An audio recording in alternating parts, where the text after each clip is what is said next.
Hello friends, स्वागत है आप सभी लोगों का हमारे चैनल को स्टडी में। मैं कमल बिष्ट। इस वीडियो के माध्यम से दोस्तों आपके यहाँ पर कराऊंगा बहुपद का पार्ट नंबर 2, यानी कि यहाँ पर आपको मिलेगा पॉलिनोमियल का पार्ट नंबर 2।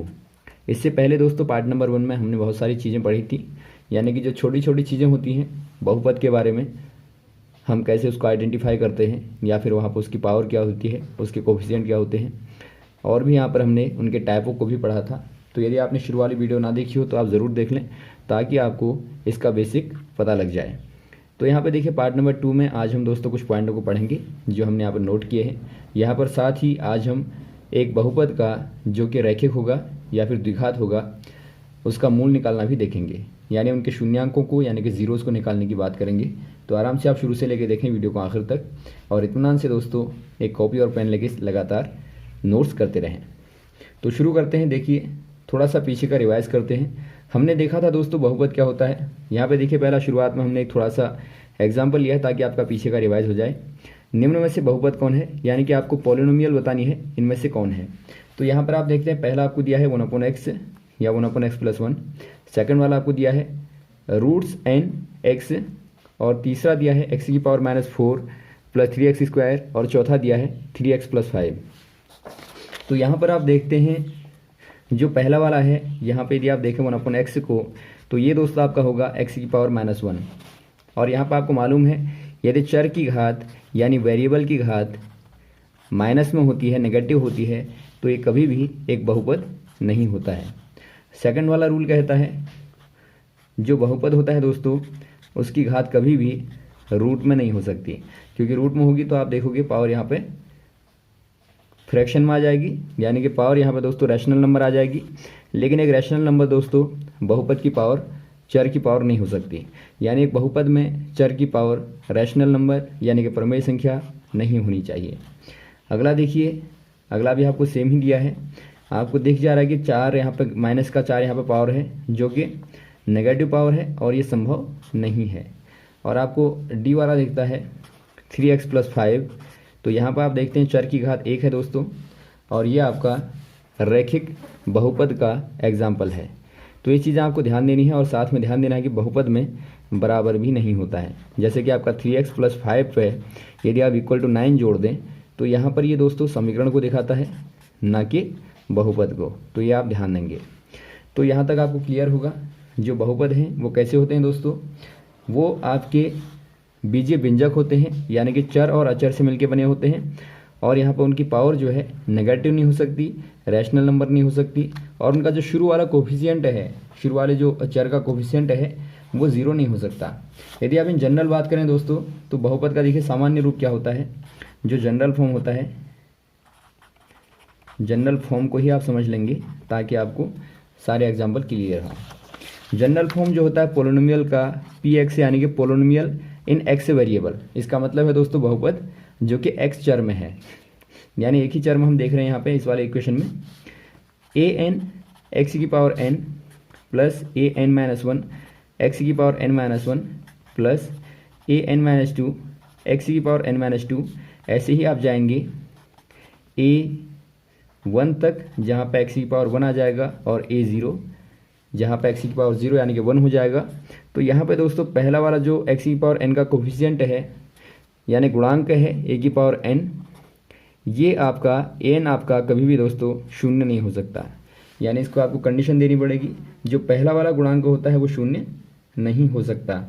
तो ये आपका क्या हो जाएगा x⁻n में, यानी इसकी जो यहाँ पर पावर होगी, कोटि होगी, या फिर आप कहेंगे जो बहुपद की घात होगी वो क्या हो जाएगी, बहुपद की घात n हो जाएगी। और यहाँ पे इसका गुणांक जो है an है, an-1 है, इस प्रकार से यहाँ पे गुणांक हैं। तो यहाँ पर पहला वाला जो गुणांक है ये शून्य नहीं होना चाहिए।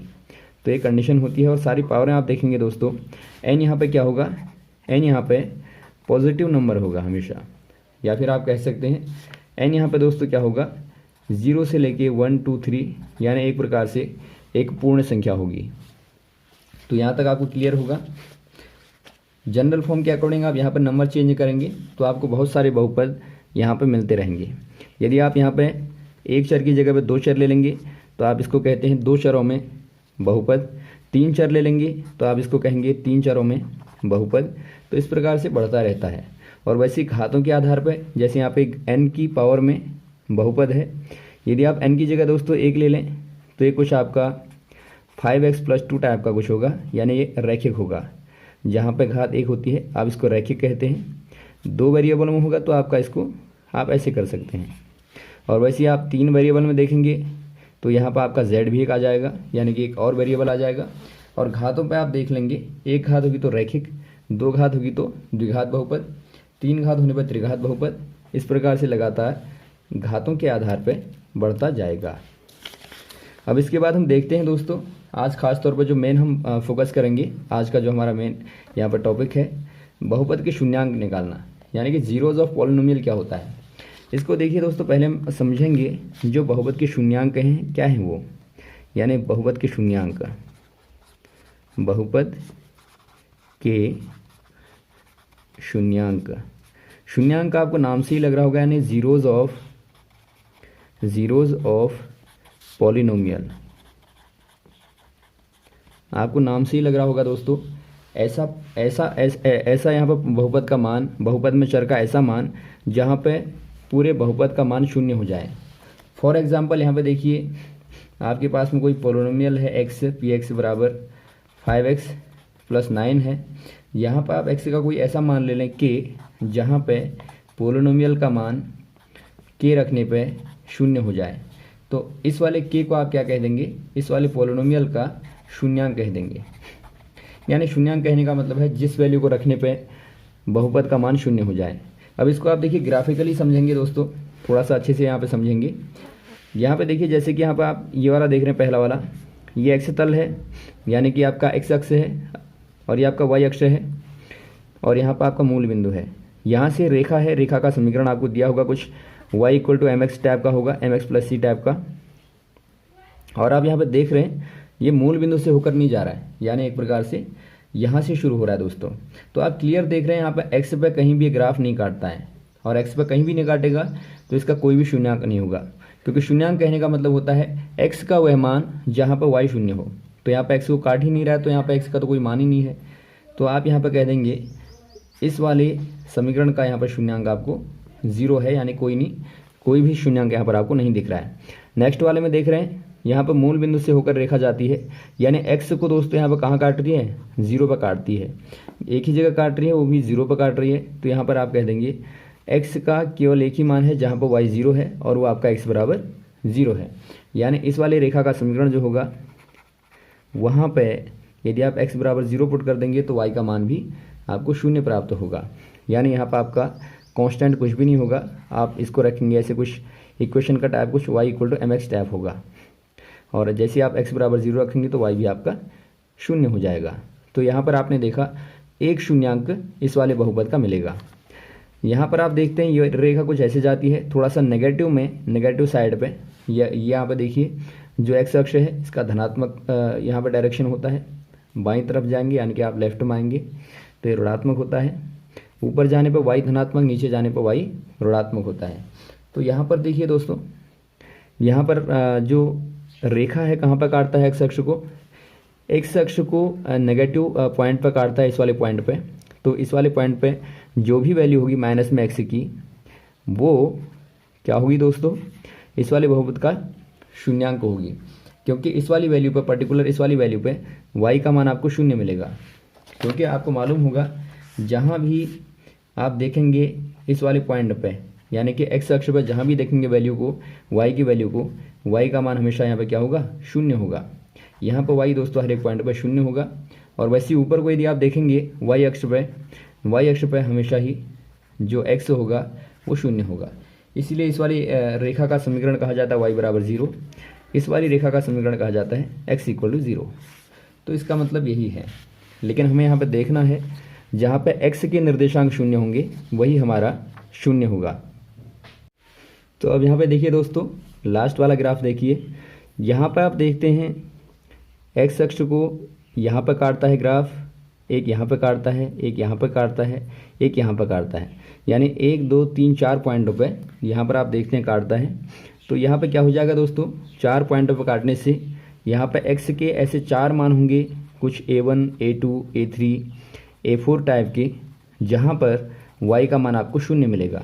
यानी जो पोलिनोमियल यानी बहुपद का, इस वाले बहुपद का, इस वाले जो समीकरण का जो शून्यांक होगा दोस्तों, वो 4 बिंदु होंगे। और 4 बिंदु होंगे तो इसका मतलब क्या हुआ? इसका मतलब हुआ जो बहुपद होगा उसकी जो घात होगी दोस्तों वो लगभग 4 होगी। इसको भी हम अभी पढ़ेंगे। यहाँ पे देखिए शून्यांक घात के आधार पर आप कैसे तय करेंगे। आपके पास में माना एक रैखिक बहुपद है, फॉर एग्जांपल आपके पास में P X equal to X plus B type का कोई बहुपद है, तो ये रैखिक है। तो यहाँ पे दोस्तों जो बहुपद के शून्यांक होंगे वो आपके मैक्सिमम 1 होगा, यानी कि 1 पावर होने पर एक ही आपको शून्यांक होता है, मिलता है। वैसे यहाँ पर यदि आप लें इसको क्वाड्रेटिक ले लें, यानी द्विघात में बहुपद को ले लें एक चर में, तो A X squared plus B X plus C type आपका इक्वेशन होगा स्टैंडर्ड फॉर्म में। तो यहाँ पर मैक्सिमम जो शून्यांक होंगे, जीरोज़ होंगे, वो आपके 2 होंगे। वैसे ही 3 होने पे A X cube plus B X squared plus C X plus D type equation आपका होगा। तो यहाँ पर मैक्सिमम जो ज़ीरोज़ होंगे वो 3 होंगे। यानी इस प्रकार से लगातार आप देखते हैं घात के आधार पर बढ़ता जाता है। तो यहाँ पर आपने देखा, इससे आप बता सकते हैं ये वाला जो इक्वेशन है ये आपका एक सीधा रेखा है, दिख ही रहा है, ये भी रेखा है यानी लीनियर है, ये लीनियर है। और यहाँ पे कैसा होगा दोस्तों, ये 4th की पावर में होगा, ये आपकी 4th की पावर में इक्वेशन होगा। तो इस प्रकार से आप यहाँ पे देखते हैं। अब यहाँ पे देखिए दोस्तों, आप शून्यांक कैसे निकालते हैं। शून्यांक निकालने पर हम देखेंगे, यदि आपके पास में रैखिक बहुपद है तो बहुत ईजी है इसको निकालना। यहाँ पे देखिए खास तौर पे हम 2 ही इक्वेशनों को पढ़ेंगे शून्यांक निकालने में, एक यहाँ पे रैखिक वाले को, दूसरा द्विघात वाले को। तो फिलहाल हम यहाँ पे इन्हीं दोनों पे फोकस करेंगे जो कि मेनली आपका यहाँ पे 9th 10th की क्लास में है। तो यहाँ पे देखिए पी एक्स इक्वल टू यदि आप लेते हैं ए एक्स प्लस बी, और आपको चूँकि शून्यांक निकालना है, और हमने देखा था शून्यांक वो वैल्यू होती है जहाँ पे बहुपद का मान क्या होता है, शून्य होता है। तो ये आप एज्यूम कर लेंगे कि माना बहुपद का मान शून्य है एक्स के किसी मान के लिए। तो यहाँ पे आप एक्स को निकाल लेंगे कौन से मान के लिए है। इक्वेशन में आप क्या कर देंगे, A X plus B equal to 0, तो एक्स बराबर माइनस बी बट्टा ए। आपने क्या किया, आपने यहाँ पे इसको पक्षांतर कर दिया, माइनस बी और ए को आपने नीचे यहाँ पे गुणा कर रहा था, भाग में ले गए, तो माइनस बी बट्टा ए क्या आ गया, एक्स का वो मान आ गया जिसे आप यहाँ पर रखेंगे तो पोलिनोमियल शून्य हो जाएगी। फॉर एग्जांपल आप यहाँ पर रख के देखिए, माइनस बी बट्टा ए रखिए यहाँ पे, तो आप देखेंगे ए गुणा माइनस बी बट्टा ए प्लस बी। तो यहाँ पे देखिए ए से कट गया और यहाँ पर आपको मिलता है माइनस बी प्लस बी बराबर 0। यानी ये वो मान होगा जहाँ पे रैखिक समीकरण का मान 0 होगा। अब यहाँ पर हम निकालते हैं दोस्तों द्विघात समीकरण के लिए। यानी रैखिक समीकरण के लिए तो बहुत ईजी है। जैसे आप एक रैखिक समीकरण का एक एग्जाम्पल और ले लें, ये आपका कोई रैखिक समीकरण है। तो यहाँ पर आप शून्यांक निकालने के लिए क्या करेंगे, पॉलिनोमियल को 0 के इक्वल पुट कर देंगे। तो यहाँ से आपको मिलेगा 5x इक्वल टू 2 और x इक्वल टू 2/5। तो ये आपका शून्यांक हो जाएगा। अब यहाँ पे देखिए द्विघात चर के लिए देखते हैं। एक चर में जो द्विघात बहुपद होता है उसके शून्यांक की बात करते हैं।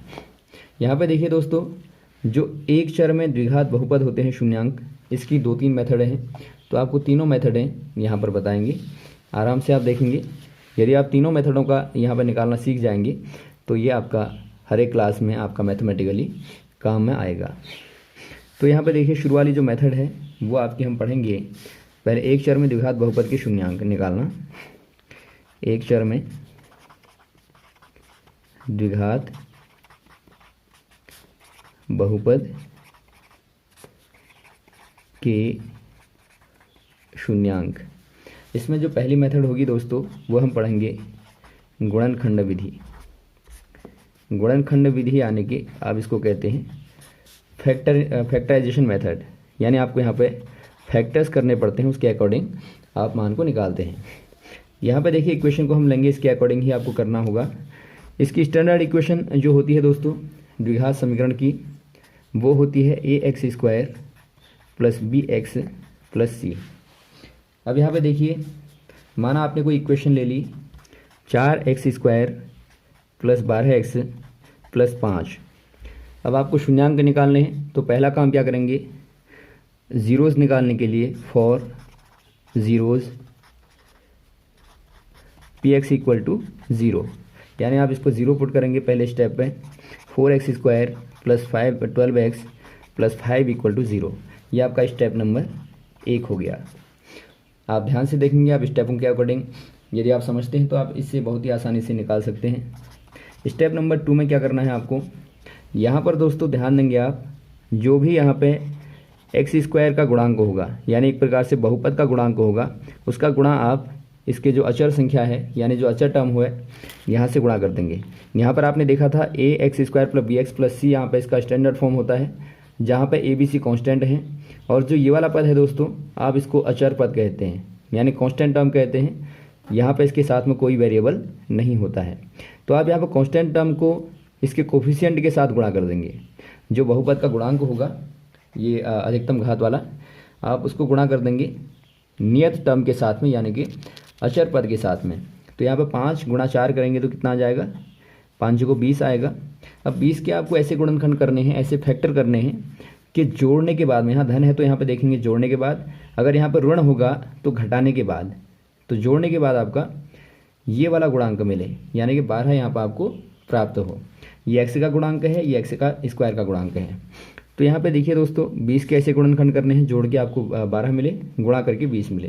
तो क्लियर आप देखते हैं 10 दूनी 20 होता है, और 10 धन 2 करने पे 12 मिलता है।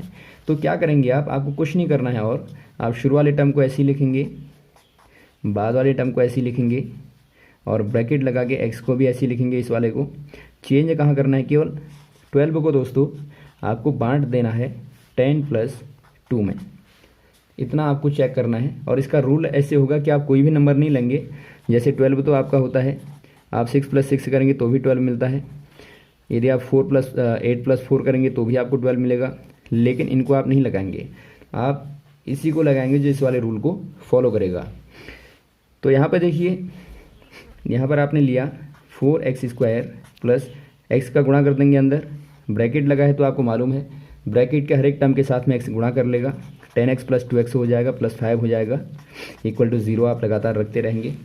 अब इसको आगे को सॉल्व करेंगे, आगे को यदि आप इसको सॉल्व करें दोस्तों तो क्या मिलेगा आपको, यहाँ पे देखिए 2 2 के पेयर आप बना लेंगे, और इन पेयरों में आपको ध्यान देना है, दोनों में जो मैक्सिमम सहगुणज होगा या फिर HCF होगा या फिर आप कहें कॉमन होगा, उभयनिष्ठ होगा, इसको आप बाहर ले लेंगे। यहाँ पर आप देखते हैं कॉमन क्या है, मोस्ट, यहाँ पर 2 दिख रहा है पहला, एक x दिख रहा है, तो 2x को बाहर निकाल लें, अंदर क्या बचेगा, अंक में आपने दोस्तों 2 लिया तो अंदर क्या बचेगा, आप इसे भाग देके भी निकाल सकते हैं, अंदर क्या बचा यदि चेक करना है तो 4x² डिवाइड बाई 2x से करेंगे तो 2 2 जा 4 यानी 2 आ जाएगा, और x से एक x कटा तो यहाँ पे x बचा, यानी अंदर यहाँ पर 2x बचेगा। या फिर आप ऐसे भी देख सकते हैं कि 4x² का यदि आप यहाँ पर गुणनखंड करेंगे तो 2 गुणा x, यदि आपने यहाँ से 2x बाहर ले लिया, 2 और x बाहर ले लिया तो बचा 2 और x, तो ऐसे भी आप यहाँ पे देख सकते हैं। और प्लस 10 में से 2 लिया तो 5 बचा, x बाहर ले लिया तो कुछ नहीं बचा यहाँ पे। और धन लगाएंगे दोस्तों, यहाँ भी आपको वैसे ही लेना है ताकि आपका 2x प्लस 5 आ जाए, ये कंडीशन आपको ध्यान देनी है।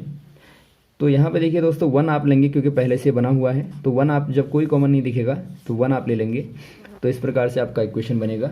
अब यहाँ पे देखते हैं ये भी कॉमन है, ये भी कॉमन है, तो आप इस वाले को पूरे में से बाहर निकाल देंगे, 2x प्लस 5 बाहर निकल गया, यहाँ बचा 2x और प्लस यहाँ बचा 1, और इसको आपने यहाँ पे बाहर ले लिया, इक्वल टू 0 पुट कर देंगे। तो यहाँ से देखिए दोस्तों यदि आपका a इंटू बी बराबर 0 है तो इसका मतलब है या तो a 0 होगा या b 0 होगा, या फिर दोनों ही a और b 0 होंगे। तो हम कंडीशन लगा देंगे एक बार, या तो ये 0 होगा या फिर आपका सेकंड वाला टर्म 0 होगा। तो यदि आपका ये वाला 0 होगा तो यहाँ से देखिए मान क्या निकलता है, 2x प्लस 5 इक्वल टू 0, तो 2x equal to -5, x equal to -5/2। वैसे यहाँ पर आप देखते हैं 2x प्लस 1 इक्वल टू यदि आपका 0 होता है तो 2x इक्वल टू क्या हो जाएगा, -1, और x इक्वल टू -1/2। तो यहाँ पर आप देखते हैं दोस्तों आपको x के 2 निर्देशांक मिले, 2 मान मिले, जो कि हैं x बराबर -1/2 और -1/5। तो ये क्या हो जाएंगे, ये शून्यांक हो जाएंगे। ये आपने देखी गुणनखंड मेथड। अब नेक्स्ट वाली जो मेथड देखेंगे वो हम देखते हैं दोस्तों श्रीधराचार्य सूत्र के माध्यम से x का मान निकालना। जहाँ पे देखिए x बराबर होता है -b plus minus square root of B square minus 4ac divide by 2a। जहाँ पर आपको मालूम है जो ABC हैं वो क्या है दोस्तों, ये वाले ऊपर के कांस्टेंट हैं। तो यहाँ पे देखिए इसका इस्तेमाल आप कब करते हैं, सपोज आपके पास में यहाँ पे इक्वेशन है, क्वाड्रेटिक पोलिनोमियल है, px बराबर ax square plus bx plus c है। तो यहाँ पर आपको निकालना है, तो आप क्या करेंगे, आप यहाँ पे x बराबर -b plus minus square root of B square minus 4ac divide by 2a कर देते हैं। और इसी फॉर्मूले को आप कहते हैं श्रीधराचार्य फॉर्मूला या फिर आप कहें सूत्र। अब आप इसका इस्तेमाल क्यों करेंगे दोस्तों, जबकि आपके पास में पहला वाला मेथड है। आप इसका इस्तेमाल वहाँ करते हैं जहाँ पर पहला मेथड काम में नहीं आता है। जैसे कि आप एग्जांपल के तौर पर देखें, आप यदि आप एक इक्वेशन को देखें, यहाँ पर आपका है पोलिनोमियल दिया है आपको 4x square plus 5x plus 7।